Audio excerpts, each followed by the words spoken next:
Selamat siang untuk kita semua. Terima kasih atas waktu dan kesempatan yang telah diberikan kepada kelompok kami.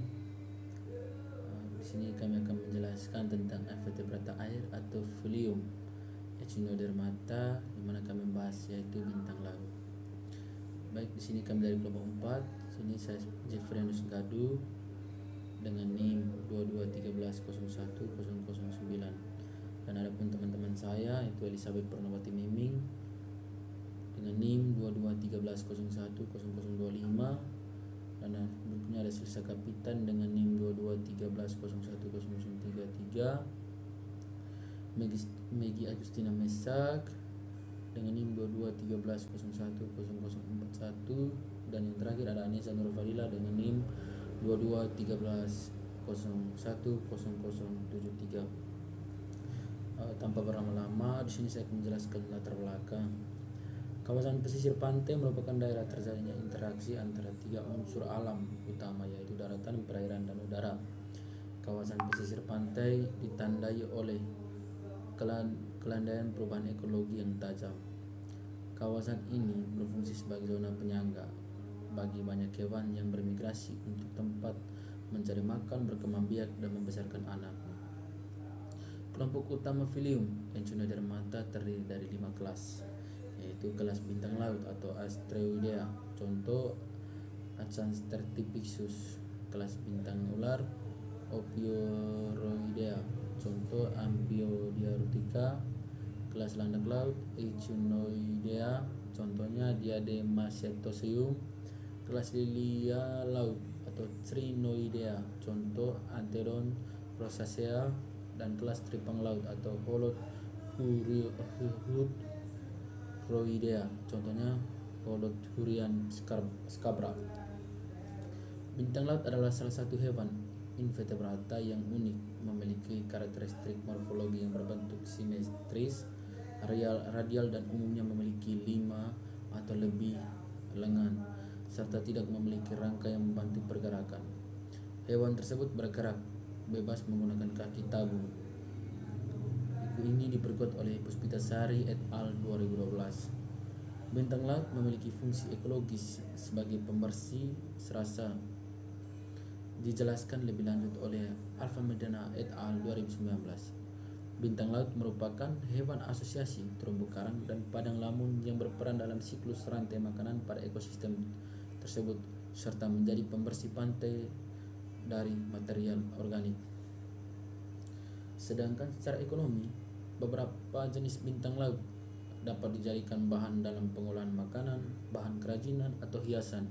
Karena bintang laut memiliki corak atau warna dan bentuk yang menarik, itu diperkuat oleh Mimpana et al. 2020. Echinodermata sangat mudah ditemui di pantai yang memiliki kontur pasang surut, karena pantai yang memiliki kontur ini berpengaruh besar pada kehidupan biota laut, khususnya di wilayah pantai. Bintang laut merupakan salah satu hewan Echinodermata yang termasuk dalam kelas Asteroidea. Sini juga saya akan menjelaskan sedikit tentang Phylum Echinodermata. Echinodermata berasal dari bahasa Yunani atau echinos yang berarti duri dan derma yang berarti kulit. Echinodermata adalah nama Phylum dari invertebrata yang kulitnya berduri. Phylum ini mencangkupi sekitar 6.000 spesies yang dikelompokkan dalam 5 kelas dengan tubuh yang umumnya pentameri atau bersegi 5, tidak bersegmen. Dinding tubuh tersusun dari bahan kapur yang dapat membentuk endoskeleton dan duri-duri eksternal, memiliki saluran pencernaan yang lengkap, sistem hidrovaskuler dengan kaki ambulkral atau kaki-kaki yang berfungsi untuk pergerakan, kelamin yang bersifat dioecious. Telur biasanya dibuahi di dalam air laut. Larvanya mikroskopis, mempunyai silia, dan semua anggotanya hidup di laut. Kelompok hewan ini ditemukan di hampir semua kedalaman laut. Phylum ini muncul di periode Kambrium awal dan terdiri dari 7.000 spesies yang masih ada dan 13.000 spesies yang sudah punah.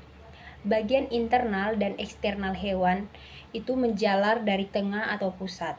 Seringkali berbentuk 5 jari-jari. kulit tipis menutupi eksoskeleton yang terbuat dari lempengan keras. Sebagian besar hewan Echinodermata bertubuh kasar karena adanya tonjolan kerangka dan duri yang memiliki berbagai fungsi. Yang paling khas yaitu sistem pembuluh air. Morfologi Echinodermata.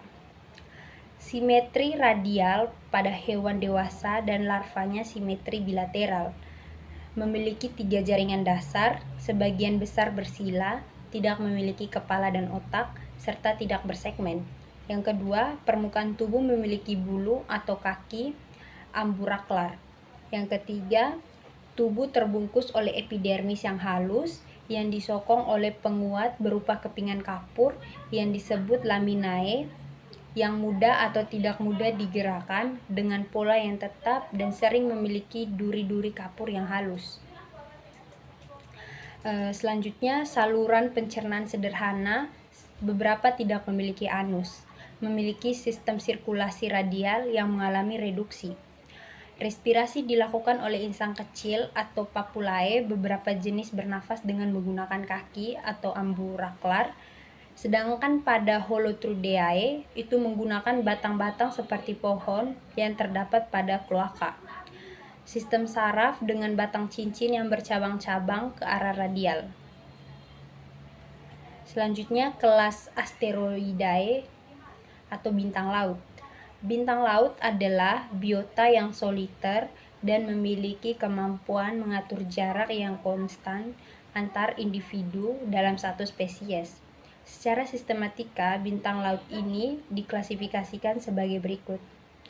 Kingdom Animalia, filumnya itu Echinodermata, kelasnya Asteroidea, ordonya Falfatida, suku Achanhasteridae, genusnya Achanchaster. Bintang laut merupakan salah satu jenis makhluk hidup yang hidup di perairan. Bintang laut juga termasuk salah satu jenis binatang yang tidak memiliki tulang belakang atau invertebrata. Bintang laut termasuk dalam filum Echinodermata dan kelas Asteroidea. Echinodermata dalam bahasa Yunani yaitu Echino landak dan derma kulit adalah kelompok hewan tripoblastik selomata yang memiliki ciri khas dengan adanya rangka dalam endoskeleton berduri yang menembus kulit. Walaupun dalam bahasa Inggris ia dikenal dengan starfish, hewan ini sangat jauh hubungannya dengan ikan. Sesuai dengan namanya itu, jenis hewan ini berbentuk bintang dan memiliki 5 lengan. Bintang laut termasuk hewan simetri radial dan umumnya memiliki 5 lengan atau lebih. Mereka bergerak dengan menggunakan sistem vaskular air. Bintang laut sebenarnya adalah makhluk hidup yang bebas. Namun, dikarenakan ketidakadanya organ gerak yang memadai, bintang laut hanya bergerak mengikuti arus air laut. Selanjutnya, morfologi bintang laut. Bintang laut memiliki 5 lengan, kadang-kadang lebih, yang memanjang dari suatu cakram pusat. Permukaan bagian bawah lengan itu memiliki kaki tabung, yang masing-masing dapat bertindak seperti suatu cakram penyedot, melalui sekumpulan kompleks hidrolik dan kerja otot. Penyedotan itu dapat diciptakan atau dibebaskan. Selanjutnya, bintang laut mengkoordinasikan kaki tabungnya untuk lekat, menempel pada batuan dan atau untuk merangkak secara perlahan-lahan, sementara kaki tabungnya tersebut memanjang, mencekeram, berkontraksi, melemas, memanjang, dan mencekeram sekali lagi. Bintang laut juga menggunakan kaki tabungnya untuk menjerat mangsa, seperti remis dan tiram. Lengan bintang laut mengapit bivalvia dan menutup, yang menggantung dengan ketat pada kaki tabungnya. Bintang laut itu kemudian mengembalikan lambungnya bagian dalam menjadi keluar, dan mengeluarkannya melalui mulutnya dan memasukkannya ke dalam permukaan atau lubang sempit antara kerang bivalvia tersebut. Sistem pencernaan bintang laut mensekresikan getah pencernaan yang mulai mencerna tubuh lunak moluska di dalam cangkangnya sendiri. Bintang laut dan beberapa echinodermata mampu melakukan regenerasi. Bintang laut dapat menumbuhkan kembali lengan yang hilang dan anggota satu genus, bahkan dapat menumbuhkan kembali keseluruhan tubuh dari sebuah lengan tunggal. Yang berikut siklus hidup bintang laut. Siklus hidup hewan asteroidea atau bintang laut yang lainnya yaitu sel telur dan sel sperma dilepaskan ke dalam air laut, terjadi fertilisasi, terbentuk zigot yang kemudian akan mengalami perubahan bentuk menjadi beberapa tahap sampai akhirnya menjadi individu baru yang sempurna. Berikut adalah tahap-tahapnya. Blastula menetas dari membran telur dan membentuk gelembung atau blastopore yang kemudian terbentuk rongga disebut gastrula. Yang berikut itu di pleurula, bagian kanan dan kiri hydroenterochoel membentuk kantung-kantung yang terbuka keluar dari tepi blastopore atau archenteron usus embrio pada saat proses gastrulasi. Kantung-kantung ini membentuk bagian interior dan posterior yang nantinya akan berfusi dengan bagian ektoderm untuk membentuk hydropore atau lobe kantung.